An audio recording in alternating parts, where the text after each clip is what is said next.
ദൈവനാമം മഹത്വപ്പെടുമാറാകട്ടെ. സമാധാന സന്ദേശത്തിലൂടെ എന്നെ ശ്രദ്ധിക്കുന്ന എല്ലാ പ്രിയപ്പെട്ടവർക്കും വീണ്ടും വരുന്നവനായ ക്രിസ്തുവേശുവിൻ്റെ നാമത്തിൽ എൻ്റെ സ്നേഹമാണ്. റോമാലേഖനം 7-ാം അധ്യായം അതിൻ്റെ 7 മുതലുള്ള ഭാഗങ്ങളിൽ ആകയാൽ നാം എന്തു പറയുന്നു? ന്യായപ്രമാണം പാപമെന്നോ ഒരു നാളും വരുത്. എങ്കിലും ന്യായപ്രമാണത്തിലല്ലാതെ ഞാൻ പാപത്തെ അറിഞ്ഞില്ല. മോഹിക്കരുത് എന്ന് ന്യായപ്രമാണം പറയാതിരുന്നെങ്കിൽ ഞാൻ മോഹത്തെ അറിയുകയില്ലായിരുന്നു. പാപമോ അവസരം ലഭിച്ചിട്ട് കൽപ്പനയാൽ എന്നിൽ സകലവിധ മോഹത്തെയും ജനിപ്പിച്ചു. ന്യായപ്രമാണം കൂടാതെ പാപം നിർജീവമാകുന്നു. ഞാൻ ഒരു കാലത്ത് ന്യായപ്രമാണം കൂടാതെ ജീവിച്ചിരുന്നു. എന്നാൽ കൽപ്പന വന്നപ്പോൾ പാപം വീണ്ടും ജീവിക്കുകയും ഞാൻ മരിക്കുകയും ചെയ്തു. ന്യായപ്രമാണത്തെക്കുറിച്ച് പറയുകയാണ്. ഞാൻ ഒരു കാലത്ത് ന്യായപ്രമാണം കൂടാതെ ജീവിച്ചിരുന്നു. എന്നാൽ കൽപ്പന വന്നപ്പോൾ, എൻ്റെ തൊട്ട് മുകളിൽ പറയുന്നു, ന്യായപ്രമാണത്തിലല്ലാതെ ഞാൻ പാപത്തെ അറിഞ്ഞില്ല. അപ്പോൾ ന്യായപ്രമാണം തെറ്റെന്നല്ല, ന്യായപ്രമാണം എനിക്ക് പാപത്തെക്കുറിച്ച് അറിയാനുള്ള ഒരു മുഖാന്തരമായി. ഞാൻ അതിനു മുമ്പും പാപം ചെയ്തുകൊണ്ടിരുന്നു. മോഹിക്കുക എന്ന് പറയുന്ന ഒരു പാപമാണെന്ന് ഞാൻ അറിഞ്ഞില്ല. അതെപ്പോഴാണ് അറിഞ്ഞേ? പ്രമാണം വന്നപ്പോഴാണ് ഞാൻ അറിഞ്ഞത്. ഇവിടെ അതാണ് പറയുന്നത്, കൽപ്പന വന്നപ്പോൾ പാപം വീണ്ടും ജീവിക്കുകയും ഞാൻ മരിക്കുകയും ചെയ്തു. ഇങ്ങനെ ജീവനായി ലഭിച്ചിരുന്ന കൽപ്പന എനിക്ക് മരണഹേതുവായി തീർന്നു എന്ന് ഞാൻ കണ്ടു. പാപം അവസരം ലഭിച്ചിട്ട് കൽപ്പനയാൽ എന്നെ ചതിക്കുകയും കൊല്ലുകയും ചെയ്തു. ആകയാൽ ന്യായപ്രമാണം വിശുദ്ധം, കൽപ്പന വിശുദ്ധവും ന്യായവും നല്ലതും തന്നെ. ന്യായപ്രമാണം വിശുദ്ധമാണ്, കൽപ്പനയും നല്ലതാണ്. എപ്പോഴാണ് നല്ലതായത്? ഇത് മോഹമെന്ന് പറയുന്ന പാപം, അത് പാപമാണെന്ന് എനിക്ക് തിരിച്ചറിഞ്ഞ ആ പാപത്തിനകത്ത് നിന്ന് എനിക്ക് രക്ഷപ്പെടാൻ കഴിഞ്ഞത് വാസ്തവത്തിൽ പ്രമാണം ഉള്ളതുകൊണ്ടല്ലേ.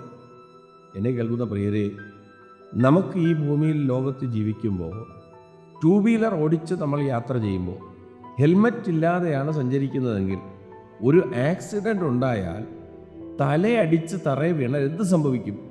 മരണം സംഭവിക്കും. എന്നാൽ ഹെൽമറ്റ് ഉണ്ടായിരുന്നെങ്കിൽ അത് എന്ത് ചെയ്യത്തില്ല? മരണത്തിലേക്ക് പോകത്തില്ല. ഇത് നമുക്കറിയില്ലായിരുന്നു. ഒരു കാലഘട്ടത്തിൽ നമുക്കറിയില്ലായിരുന്നു. നമ്മൾ അറിയാതെ എന്ത് ചെയ്തു? നമ്മൾ അറിയാതെ 2 വീലറിൽ ഹെൽമറ്റ് ഇല്ലാതെ സഞ്ചരിച്ചു. അങ്ങനെ ഒത്തിരി പേര് മരിച്ചുപോയി.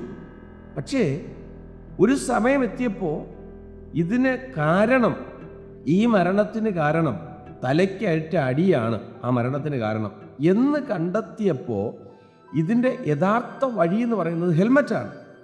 അങ്ങനെ ഹെൽമറ്റ് എന്ന് പറയുന്ന ഒരു നിയമം കൊണ്ടുവന്നു. ആ നിയമം കൊണ്ടുവന്നപ്പോൾ നമുക്ക് എന്താണ് മനസ്സിലായത്? മരണത്തിനകത്ത് നിന്ന് രക്ഷപ്പെടാൻ ഒരു മുഖാന്തരമാണ് ഹെൽമറ്റ്, ഒരു വഴിയാണ് ഹെൽമറ്റ്. എന്നാൽ ഒന്ന് നോക്കിയേ, ഈ ഹെൽമറ്റ് വയ്ക്കാതെ നമ്മളിപ്പോൾ പോയാൽ എന്താ സംഭവിക്കുന്നത്? പിഴ അടയ്ക്കണം. അതുകൊണ്ട് പലപ്പോഴും നമ്മൾ എന്ത് ചെയ്യാറുണ്ട്? പിഴ അടയ്ക്കാൻ മടിച്ചിട്ട് ഹെൽമറ്റ് വയ്ക്കുന്നവരുണ്ട്.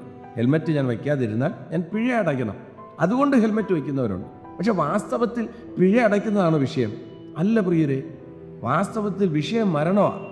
എന്നാൽ ഈ മരണത്തെ മറച്ചു കളയുന്നു. അതുപോലെയാണ് ന്യായപ്രമാണത്തെ മറയ്ക്കുന്നു. അങ്ങനെ ആകരുത്. ഹെൽമറ്റ് ഇല്ലാതെ നമ്മൾ യാത്ര ചെയ്താൽ നമുക്ക് പിഴ കിട്ടും, അതൊരു നിയമമാണ്. പക്ഷേ അതിൻ്റെ യഥാർത്ഥ ലക്ഷ്യം എന്താണ്? മരണത്തിനകത്ത് നിന്ന് രക്ഷപ്പെടുക. ഇതറിയാത്തൊരു കാലഘട്ടത്തിൽ ഞാൻ സഞ്ചരിച്ചിരുന്നു.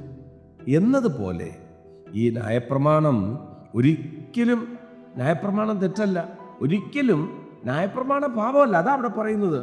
ആകയാൽ ന്യായപ്രമാണം വിശുദ്ധം, കൽപ്പന വിശുദ്ധവും ന്യായവും നല്ലതും തന്നെ.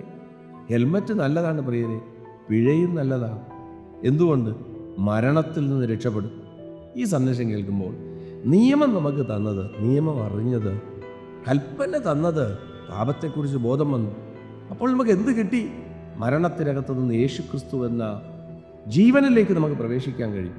ആ കൽപ്പനയെ എന്തുദ്ദേശത്തോടെ കർത്താവ് നമുക്ക് തന്നു എന്ന് തിരിച്ചറിഞ്ഞിട്ട് ആ അറിവ് നമ്മുടെ അകത്ത് വരുമ്പോൾ നമുക്കത് മനസ്സിലാകും.